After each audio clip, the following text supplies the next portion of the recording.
Welcome back. You're here with the Mac, and I got a special person on the phone, Mr. Peter Lee from Relics. Peter, how you doing?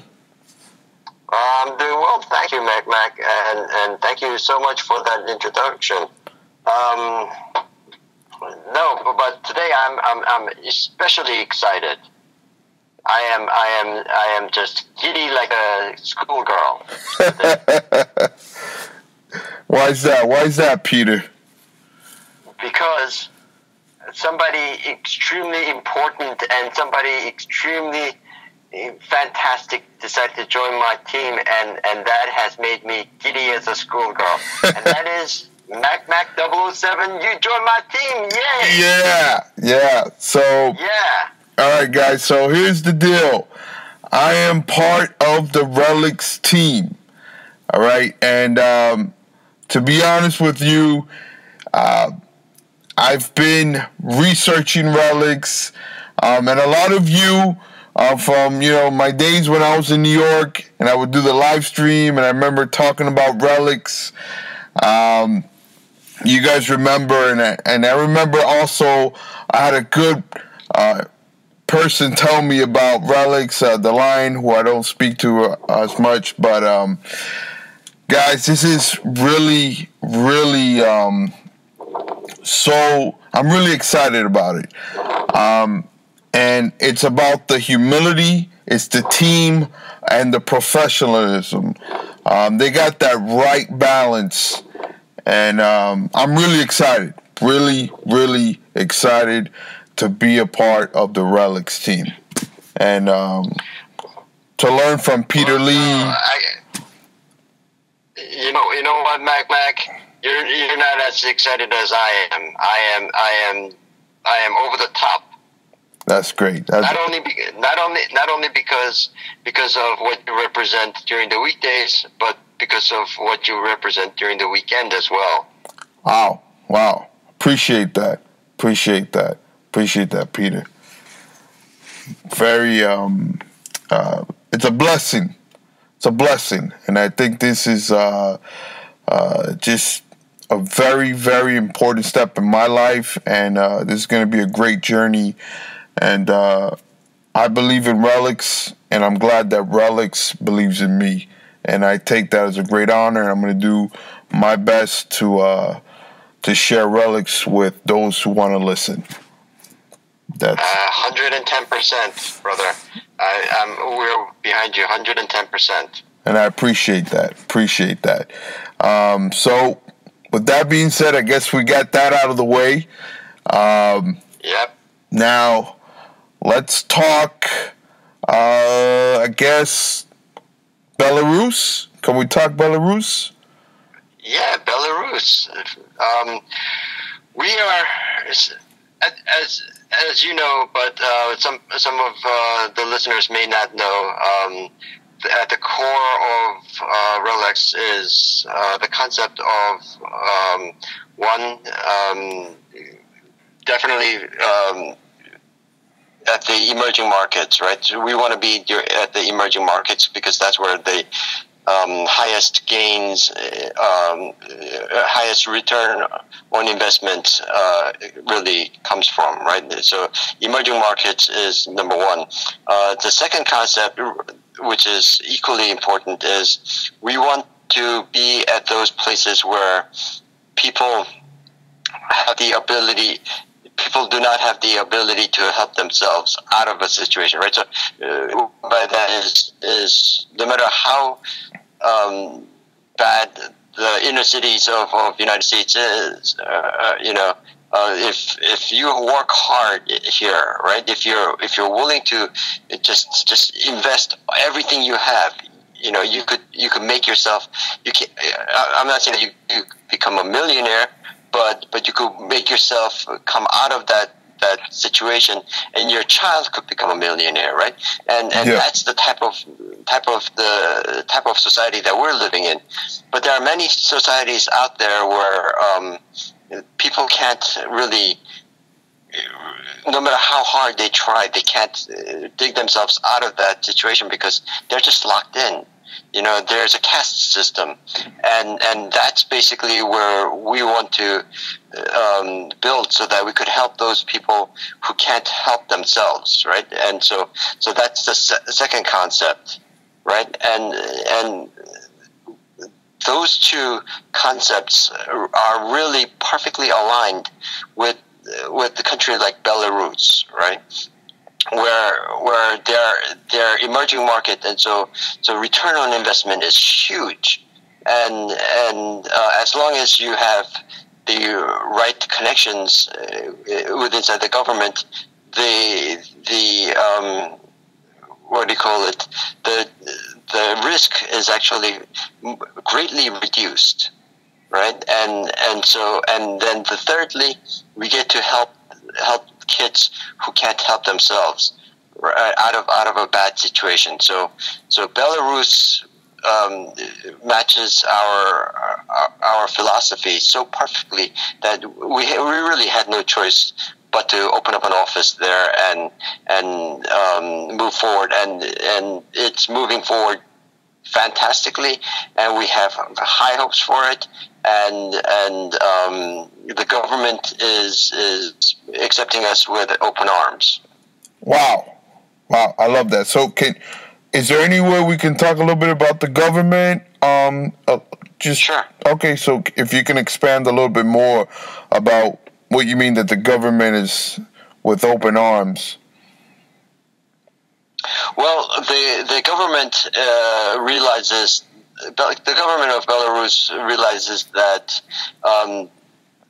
the digital transformation is the way to increase the economy. It's one of the best ways to increase the economy, and so they've actually reached out to Relics and has asked us to actually help them become economically prosperous.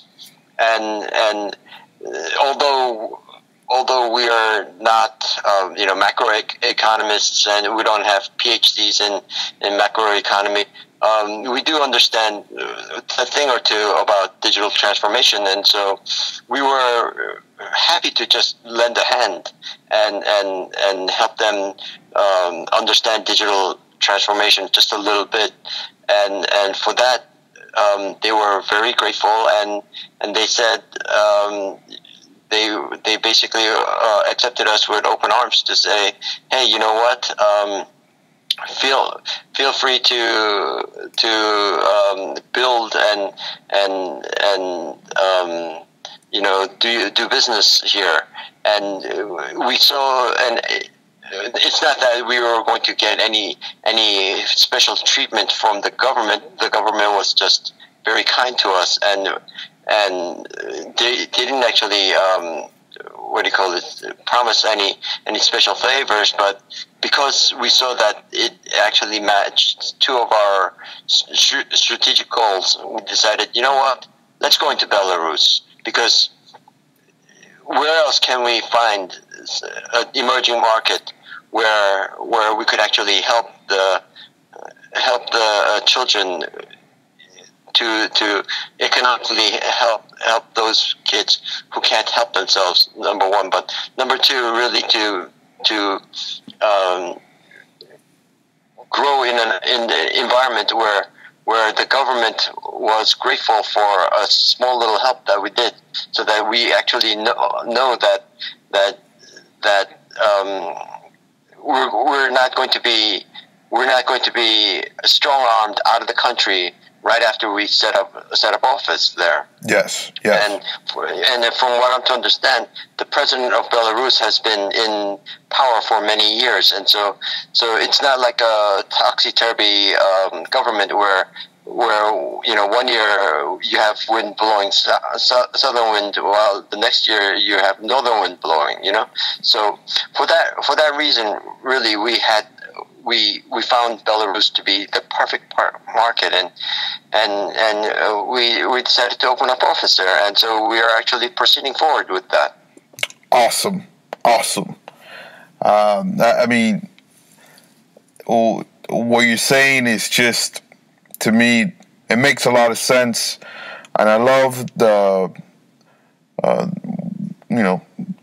coming from you, what I'm hearing, it's also that, how would I put it? The ties what you're saying about the children and trying to help, and you can see, this is one of the reasons why I joined Relics.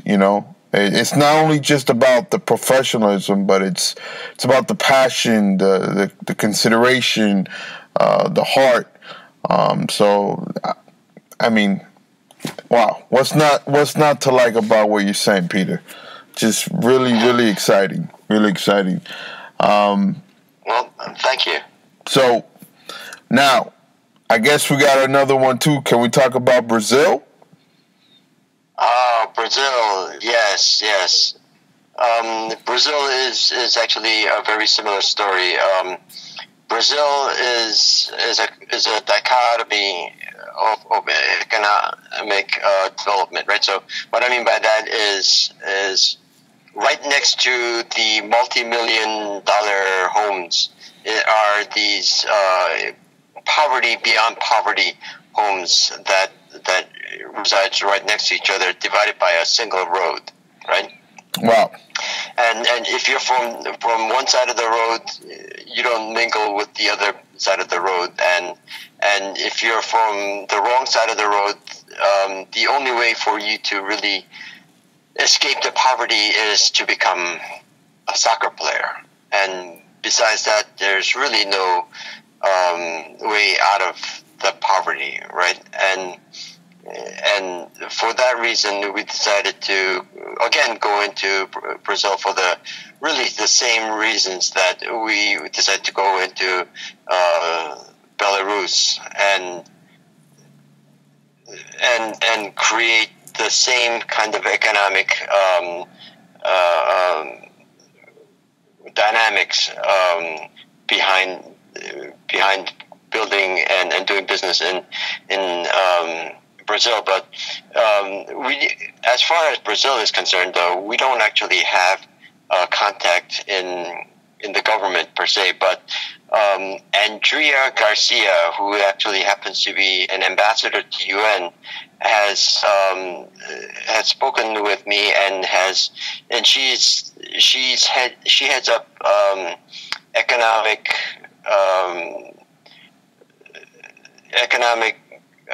help for the poor, or she basically does the same thing that we try to do in UN, right? So what she does in UN is to talk about the poor and hungry children all over the world.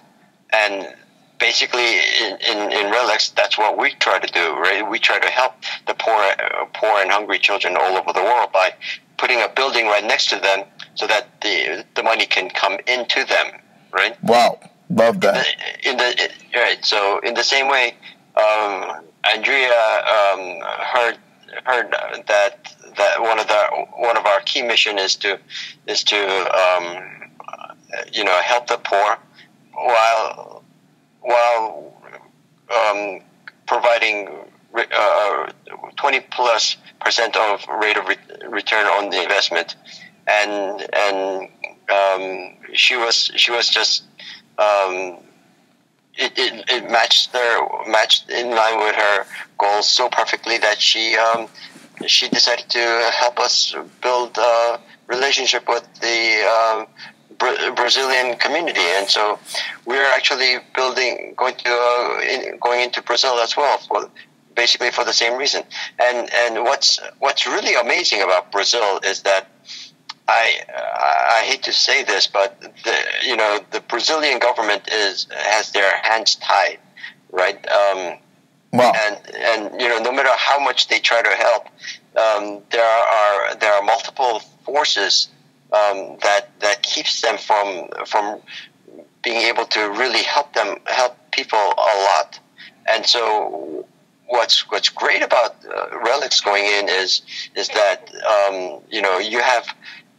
you have in Brazil, you have regular real estate investment of rate of return of 10%. Right, that's with calculation of 5%. How should I say? Fraud cost baked into it, and then so even with that, regular investment in real estate in Brazil brings 10%. But because we're cryptocurrency and we could actually offer transparency, we could actually eliminate that 5% of good chunk of that 5% of fraud, if you will, and then so then all of a sudden our investors are earning 15%, but wait, there's more, right? So and then the brokers and the middlemen actually take anywhere from 6 to 10% commission. So let's just talk about 6% or 5%, right? But we are actually able to, because of the ability for us to leverage multipliers, we are actually able to sell a $100,000 apartment for $100,000 and make money off of this deal, right? Could you repeat that again, Peter? Could you repeat that? Sure. We are able to buy $100,000 apartment or real estate, sell it for $100,000. So there is zero sum gain, but because we are able to leverage multipliers, we can make profit.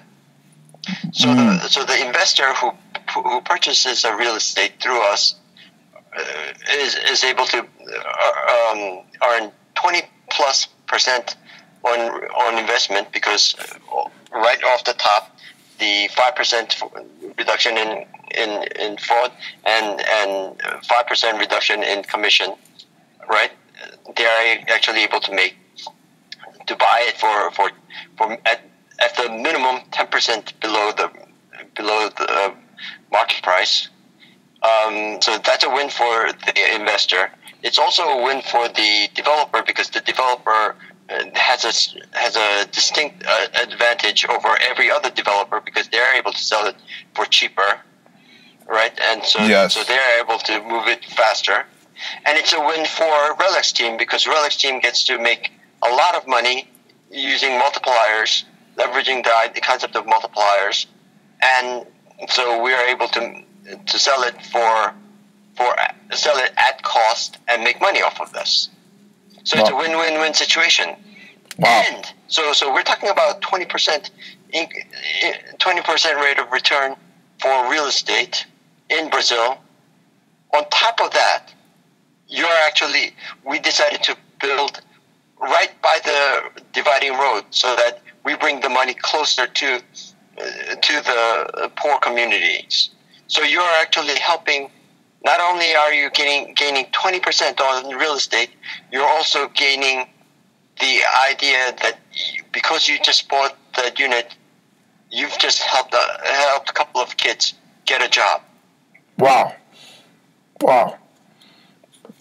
Love that angle, Peter. It's like you said, it's just win. All I'm hearing there is a lot of just great things, man. It's just like a blessing on top of another blessing. Now, again, will this be utilizing the Relics token, right? Yes, it definitely will need to leverage the Relics tokens. Perfect. Or else the concept of multiplier becomes much more difficult to institute. Awesome. So, yeah, I'm just trying to get the angle for the Relics holders, the investors, that are holding Relics tokens, because at the end of the day, they want to help. But I know I've seen a lot of the chats. They want to know how's everything going, and they're a little antsy. Everybody in the crypto space is a little antsy right now. If you see all the communities, everybody's going a little crazy what's going on in the cryptocurrency market. So people want to know how this will affect them in a positive way. So. Oh, this is going to affect them in a positive way tremendously. Think about this, right? When you interviewed Keith, he said that we are the first cryptocurrency company in the real estate development, right? I don't actually see us as a cryptocurrency company. We are actually a real estate company that leverages cryptocurrency, right? So because we need to leverage the multipliers, and that's the only reason why we have cryptocurrency. Otherwise, we would just be a regular real estate company. And we have been acting as a regular real estate company and not a cryptocurrency company. And so whether our coins go up or down, we're going to make money.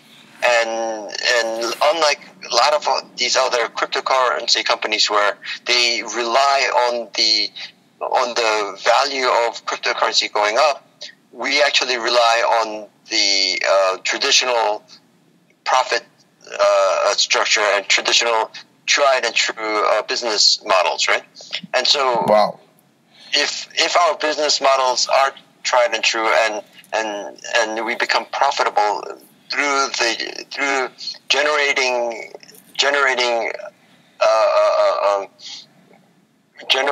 and creating value, right? If we become profitable by creating value, and you've just heard the value statement that I've made. So yes. We're creating tremendous amount of value.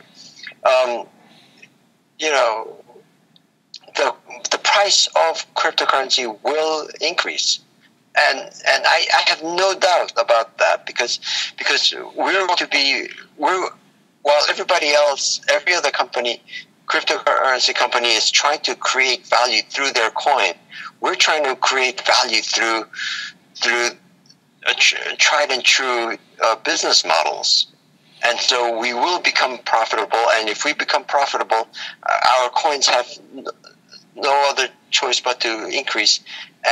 But the true value will actually not come in the form of a cryptocurrency or even US dollars, but it'll come in the value where I get to see a kid smile because he has a job. I get to awesome. see a kid smile because he gets to eat that day. You know? Awesome. I mean, how wonderful is that? I mean, that's why I'm excited. This is why, to me, I feel like it's a perfect fit to be with Relics. Again, because it's like what you say, it's a win-win. It's not only are you prospering, but you're helping others prosper as well. And right. For me, that's what I've always said on my channel. It's called blessed to be a blessing, right? That's very important to me.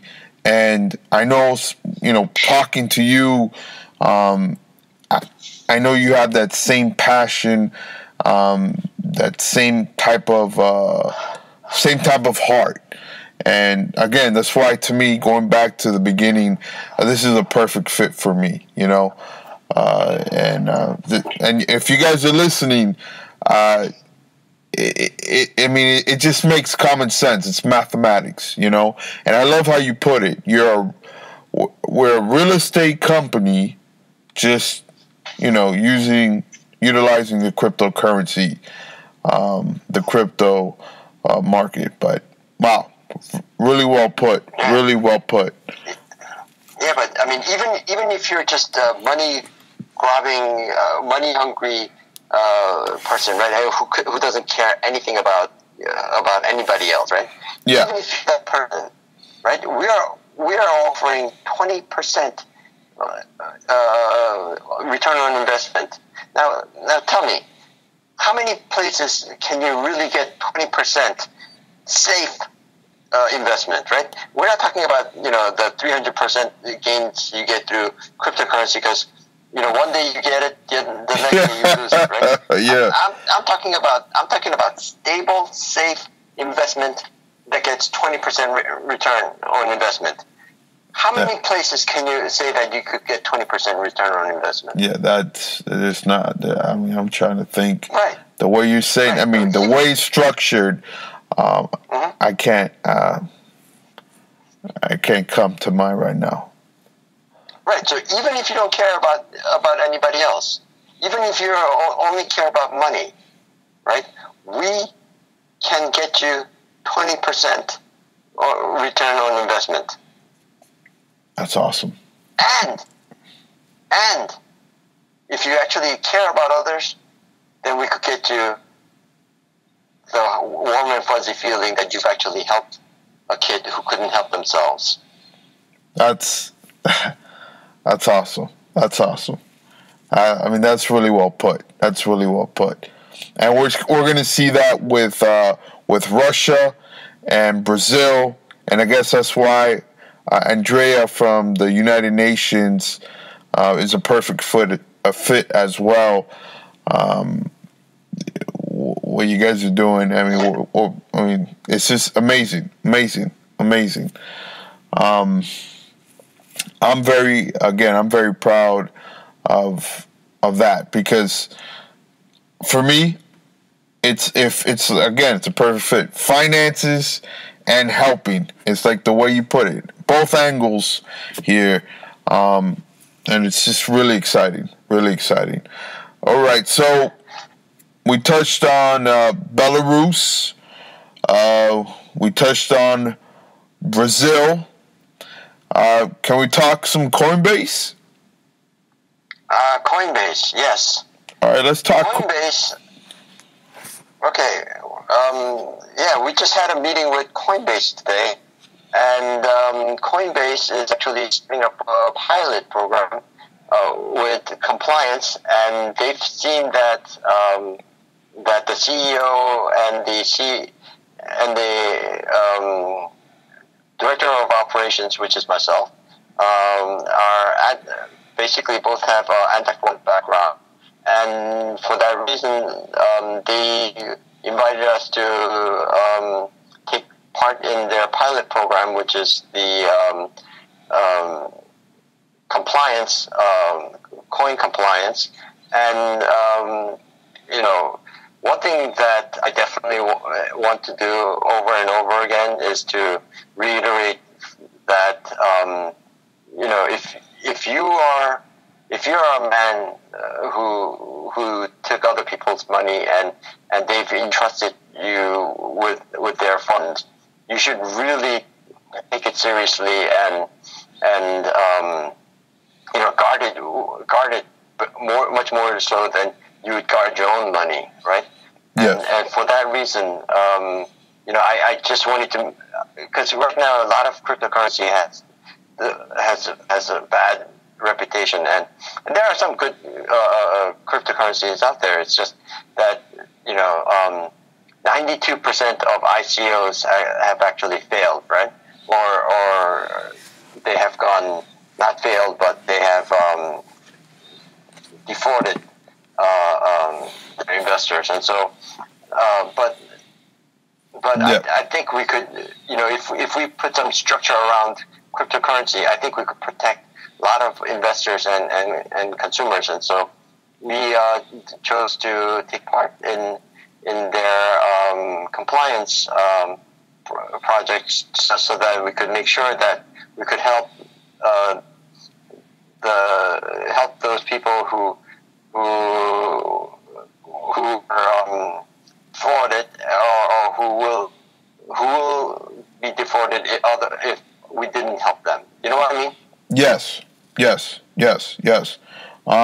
And building a rapport with Coinbase, and maybe something down the line, but it's still building that rapport, that relationship. It's still I think a very big leap, and like you said, talking about other cryptocurrencies, other ICOs, it's been crazy. It's been the wild west out here with a lot of these ICOs that have really just taken the money and just done some crazy things. Well, Well, I think Wild Wild West was actually safer, right? I mean, if everybody wears guns, you're not Wow. going to right, you're not going to be so obnoxious, right? But Yeah. here, nobody wears guns, and so if you take your money and run, there's no enforcement, right? And so I think Wild Wild West was actually safer than the crypto market right now. Wow. Wow. Wow. That's putting it in perspective, man. Wow. Do you have? Could you?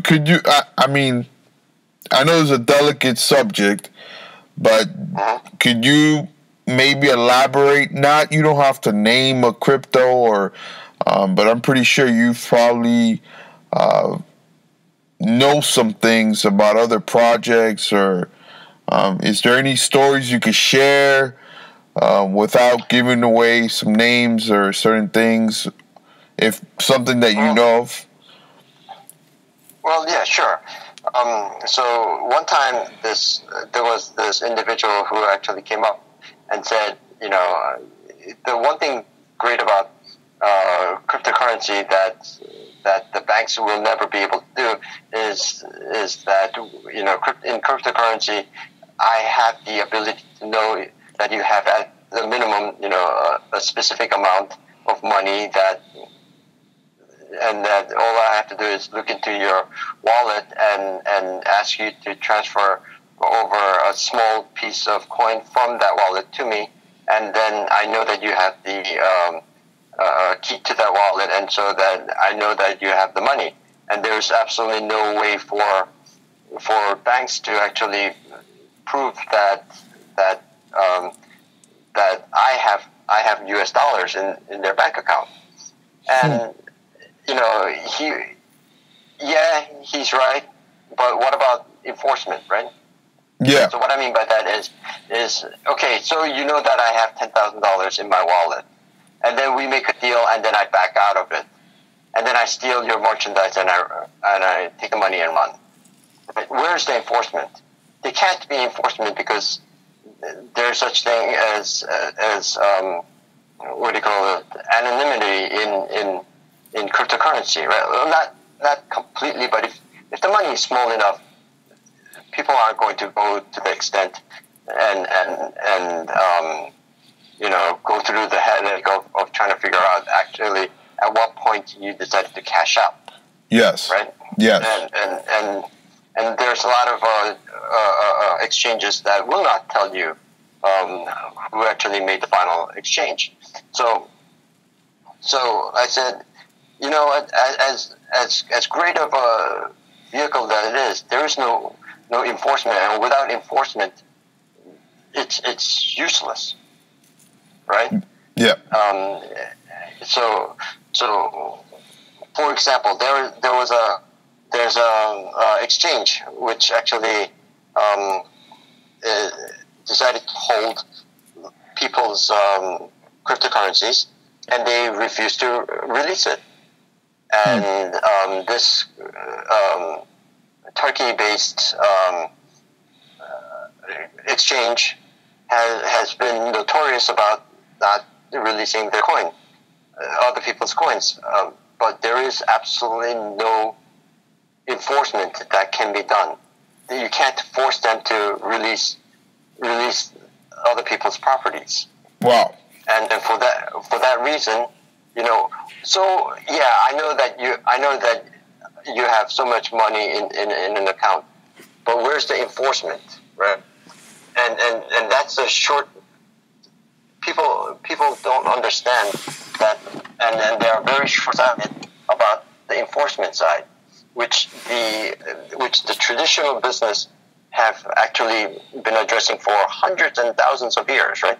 And for that reason, really, it has to be, in order for you to actually run a company properly, you actually have to have the perfect balance between cryptocurrency and fiat currency, right? Mm-hmm. But a lot of these cryptocurrencies that only deal with cryptocurrencies are short-sighted, and they forget that enforcement is actually half of the equation. Yeah. So it's like that perfect balance. I see what you're saying. Now, what do you think when regulation comes? What's going to happen to most of these cryptocurrencies and exchanges? Are we looking like 3 years down the road? For what is your sense? What is what timeline do you see? Well, I see different things happening in different parts of the world, right? So in United States, I actually see cryptocurrency being really being heavily regulated by the United States government. On one hand, on the other hand, I see other countries who are struggling with economy, see being able to leverage digital transformation so that they could actually profit from the cryptocurrency. So I see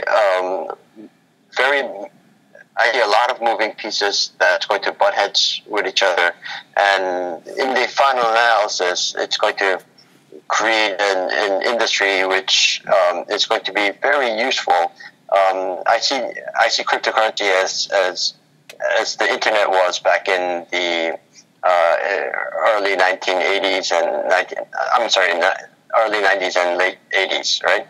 Where there was the big .com boom, and after the .com boom,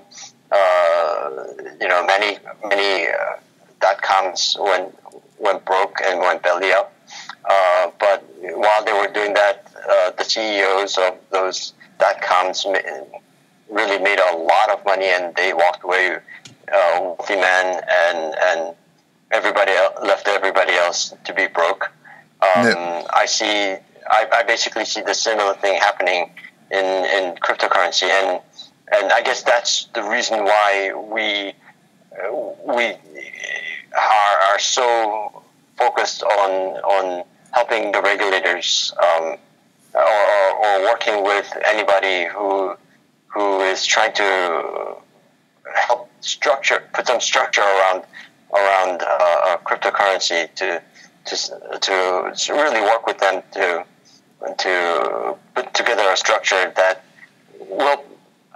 You can't prevent all fraud, but you could make it harder for people to commit fraud so that less happens, and basically that's I think that's what's going to happen.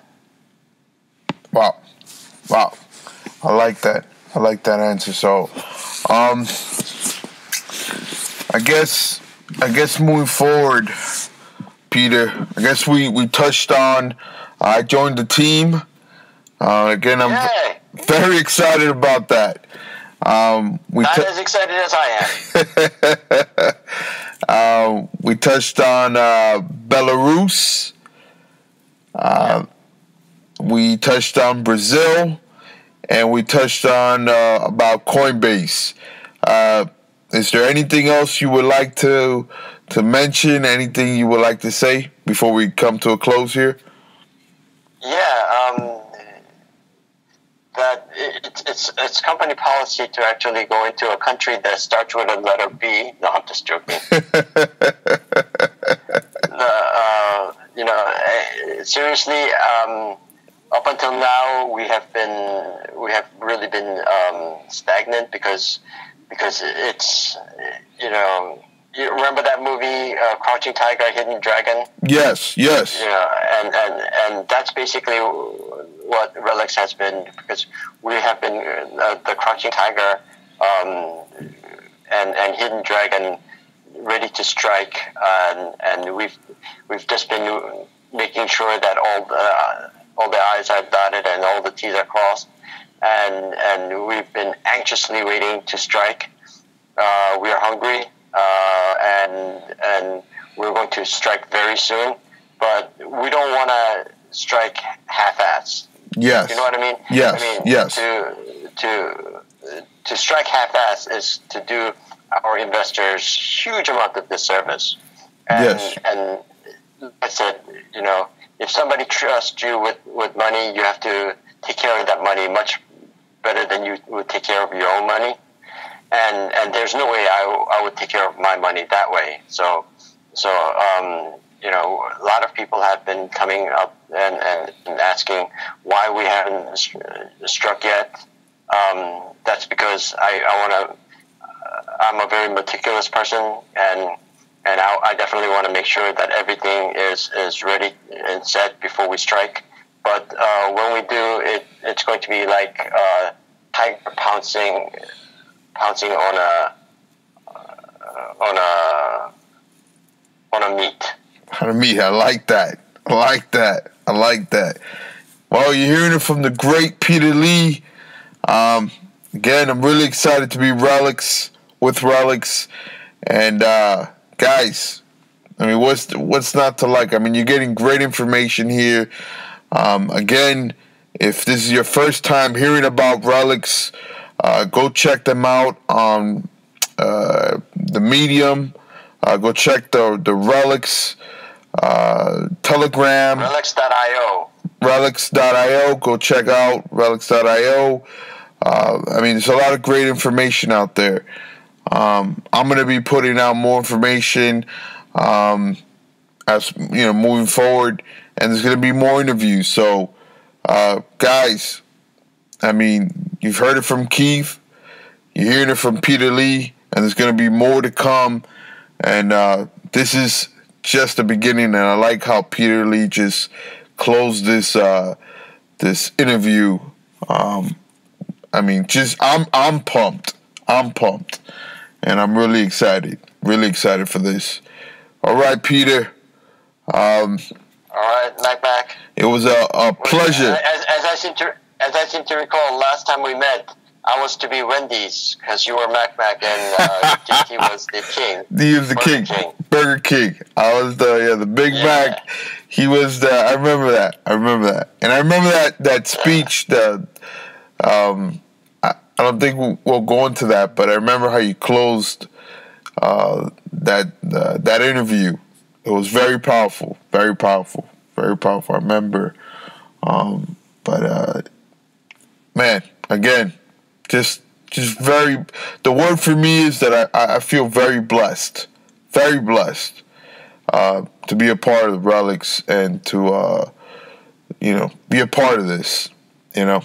To be a part of this. This is, like you said, it's a win-win. Sounds like blessed. No. It's a win-win-win. It's a win-win-win. All right. There you go. There you go. I like that. Oh, no, wait. Four wins, right? Because the developer, Relics, investor, and the poverty kid. I like that. All right, Peter. All right, Mac. Till next time, buddy. Always a pleasure, Peter. All right, brother. All right, guys. Take care of yourself. Thanks for your kind words. Thank you, man. All right, guys. Follow me at Twitter at 007 MacMac007, and again, ask for the secret Telegram channel. I'll hook you up, and you guys already know. Be blessed. I'm out. We're out.